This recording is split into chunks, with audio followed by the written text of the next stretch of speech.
Okay, let's look at the other at 10%.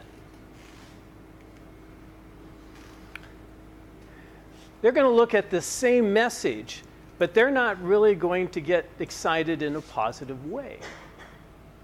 All right, so let's look at these. Powerful equipment.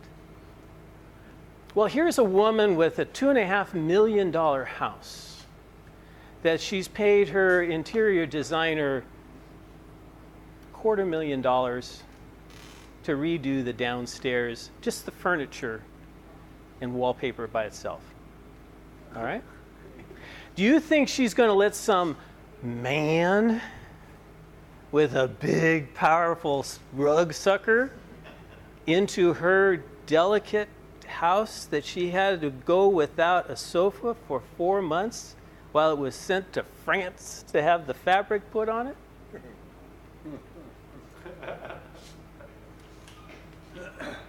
No. Okay. Low price. You think, now, come on, these people, how did they get their money but being cheap, right? What do you get for the lowest price? You get what you pay for. You get the lowest quality. Now, you can pay the lowest quality for things if it doesn't make any difference to you. All right? That's very reasonable. It makes perfect sense. But anything that has value to you, paying the lowest price should send off all the warnings that could possibly exist, saying, wait a minute, are you sure you want to risk it for it? What if they scratch that table? What if they use the wrong cleaner on it? It's cost me too much to get this. I have somebody I know that I meet at the conventions. He's up in Idaho, and he cleans private jets. They fly these jets in from all over the world to this guy, one guy to clean. Because if you scratch one of the pieces of furniture on those jets, it will cost them $50,000 to replace that woodwork in that jet, and that jet will not be available for a period of time. Just a scratch, they will not accept that. And they fly it into this one guy in Idaho. Cool. But that's where, is it valuable to you? It's kind of like, I think for my own self, I go, if I was going to have LASIK eye surgery done, do you think I would be looking in Valpak for that? Probably. Knowing me, yeah, okay. So anyway, low price, that doesn't, they know better than that. Again, they've had bad experiences. They know what you get for the lowest price. Speedy service, what does that tell you? Zoom, see you in the bag. Well, speedy service, that's fast service, but available right now. If you were good, you'd be booked out. That's it. Have you ever gone, that's my brother, Len, in the back there. I think we were in, on the Alameda, we were walking, doing something, and we needed to go to lunch, and there was a Mexican restaurant there, and it was at 12:15 in the afternoon on a Saturday, and we were going to go to it, but there were no cars in the parking lot. We walked on. There's something wrong with that, okay? So it's just, it was open, but there were no cars in the parking lot at lunchtime, and it was just like, no, we're going to walk on. So they know everything. They're going to have their nails done. They're going to have dinner. You have to have reservations. It takes time. You got to plan ahead. So if you're available right now, that's probably not a good sign, all right? And then guarantees. The problem with this one is they hadn't really thought about what happens when you screw up.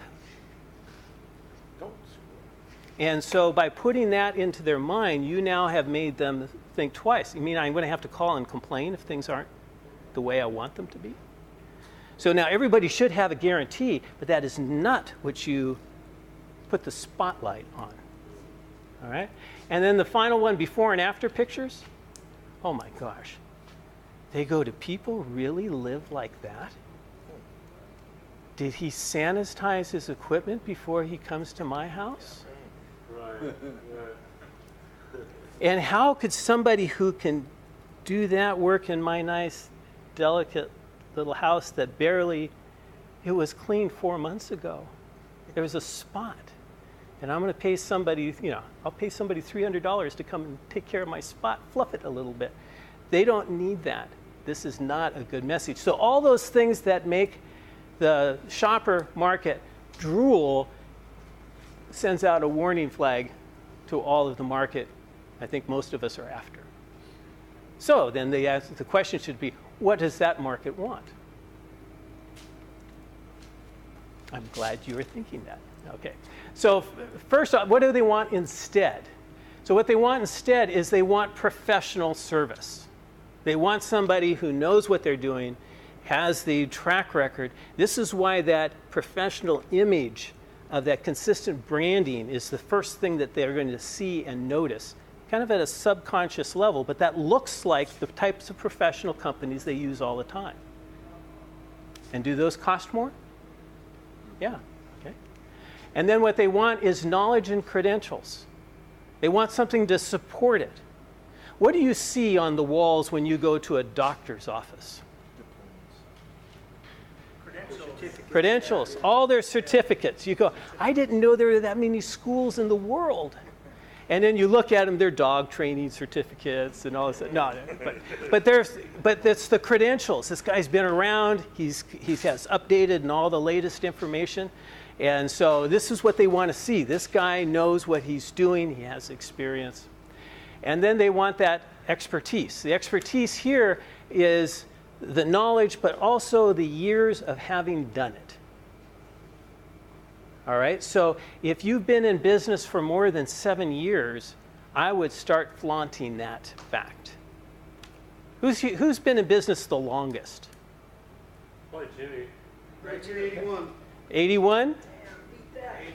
80. Oh, 71. 71. Okay. But I started commercial janitorial. Oh, that's close enough. Yes, I'll give it to you. You're the winner. You beat me out. Okay. All right. So that's what they're looking for. So what you want to do in your messages is tell how long have you been doing this? Advertise that. Yep. And I'm going to show you examples of this stuff. And they want confidence. What they want is the confidence that you know what you're doing. So in other words, if somebody says, well, I had this type of spill, is they want somebody who has the confidence to say, there's a certain procedure that we going to go through to see what we can do. But what you're describing to me is generally a permanent stain. And what we're going to do this, and this step, and many times we can make it appear much better. But what you have is a permanent stain. And we're going to take it right up to the point that is safe, where it won't cause it to look worse. We will do the best job possible. So you almost need to be able to say straight out what you can and can't do and know how to do it. I used to clean for a company as interior designer called Los Gatos Porch. And they used to call me to clean the furniture that had been on the showroom floor. And one of the reasons they called me, I won't go and spend a lot of it, but this was very expensive stuff because they knew when to stop. If I made anything worse, if I stopped at the right place, it would be saying, this is a $2,000 chair and it has a slight flaw.